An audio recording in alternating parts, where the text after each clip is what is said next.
Bonjour, mon nom est Marc-André Montreuil. Aujourd'hui, je vais vous présenter un cours concernant les objectifs SMART pour des nouveaux gestionnaires. Donc, comment les nouveaux gestionnaires peuvent utiliser les objectifs SMART pour motiver leurs équipes davantage.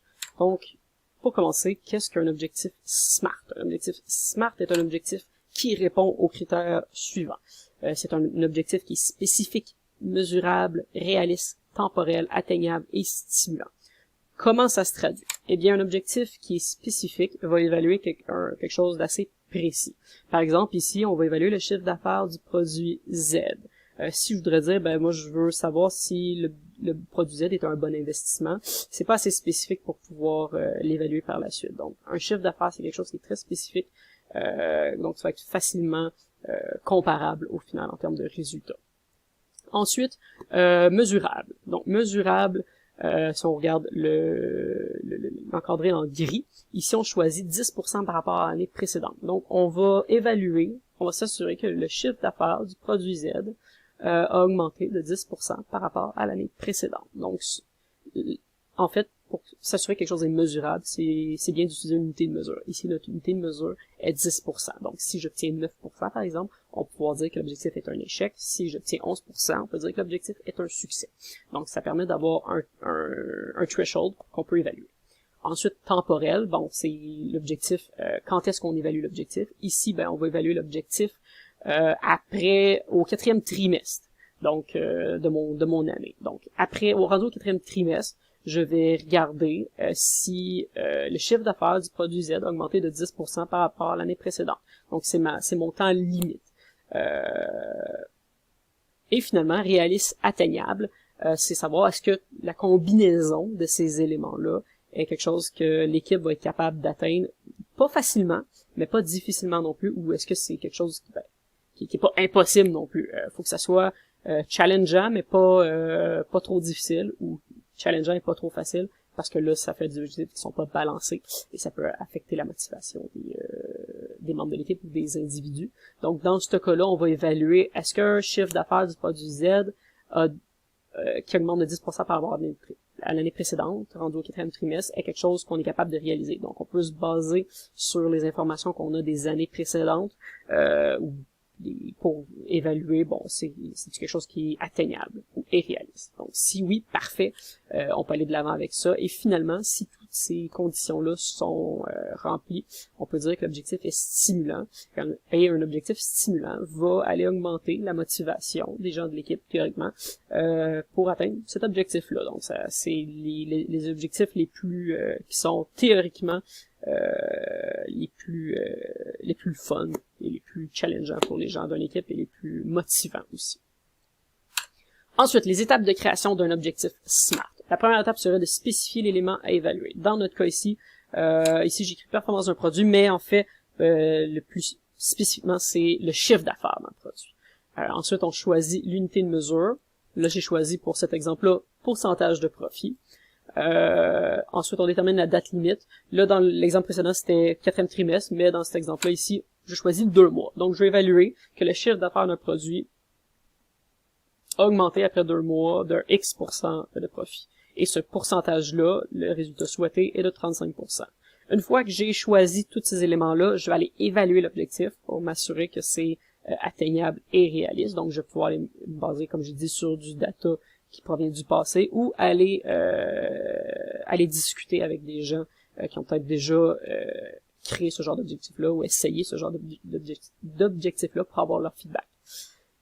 Et finalement, une fois que cet objectif-là est créé, on va la faire accepter par les parties prenantes. Donc, dans ce cas-là, ça peut être les membres d'une équipe, par exemple. Ensuite, les avantages, les désavantages des objectifs SMART. Au niveau des avantages, ça permet de définir des priorités et des objectifs clairs. Comme c'est précis et mesurable, c'est tangible. Donc, ça permet aux gens d'avoir des objectifs clairs en tête, savoir dans quelle direction ils vont. Ensuite, ça facilite l'évaluation d'action et la progression d'un individu d'un groupe. Comme c'est comparable, c'est sûr que c'est plus facile de donner du feedback, savoir, là, on est rendu à 50% d'atteinte de l'objectif, il reste 75% du temps, parfait, on est capable, on est bon, ou l'inverse, là, il reste peut-être juste un mois, on a atteint 75%, il faudrait donner un petit coup, là, pour aller un peu plus rapidement, mais ça permet au moins de donner du feedback, puis faciliter l'évaluation de l'objectif à un temps donné. Et finalement, tout ça combiné ensemble permet d'augmenter la probabilité de réussite d'un objectif SMART, parce que le suivi est plus facile et aussi ça permet d'avoir des gens motivés qui travaillent sur ces objectifs-là. Au niveau des désavantages, ça pourrait augmenter la pression de performance. Qu'est-ce qu'on veut dire par là? C'est si l'objectif est pas balancé, si l'objectif est trop difficile, par exemple, voire impossible. Ben là, on va peut-être l'équipe ou les individus vont peut-être se faire pousser un peu pour atteindre l'objectif, mais qu'au final, c'est pas réaliste et ça va juste augmenter la pression de performance qui est pas nécessairement qui va pas être nécessairement sain. Ensuite, les objectifs SMART sont inutiles lorsqu'un très grand risque est présent. Qu'est-ce qu'on veut dire par là? C'est par exemple, moi je pars un projet qui va prendre théoriquement un mois. Par contre, il y a un risque X qui peut se produire à 50%, et si ce risque-là se produit, eh bien ça va augmenter le projet de 2 mois. Donc là, on va dire, ben on veut que le projet atteigne à telle tâche de compléter après tel nombre de tâches de compléter après un mois, par exemple. Ben là, si les risques se produisent, ben là, ça va allonger le projet, puis ça c'est pas nécessairement de la faute des individus ou du membre du groupe. Donc, il faut s'assurer que ce genre de risque-là vienne pas nécessairement affecter l'évaluation des membres de l'équipe, parce que eux ils ont peut-être travaillé, tu sais, le plus qu'ils pouvaient, le plus efficacement qu'ils pouvaient, puis ben, à cause d'un risque externe, c'est venu affecter leur évaluation de performance quand ça n'a aucun impact sur... il aurait pu jamais avoir un impact sur cet élément-là. Donc, dans ce cas-là, c'est peut-être juste l'objectif qui n'était pas adapté à la situation. Donc, faire attention quand il y a un grand risque qui est présent, parce que là, l'évaluation peut devenir plus difficile et moins objective. Et finalement, ça doit être utilisé avec des métriques.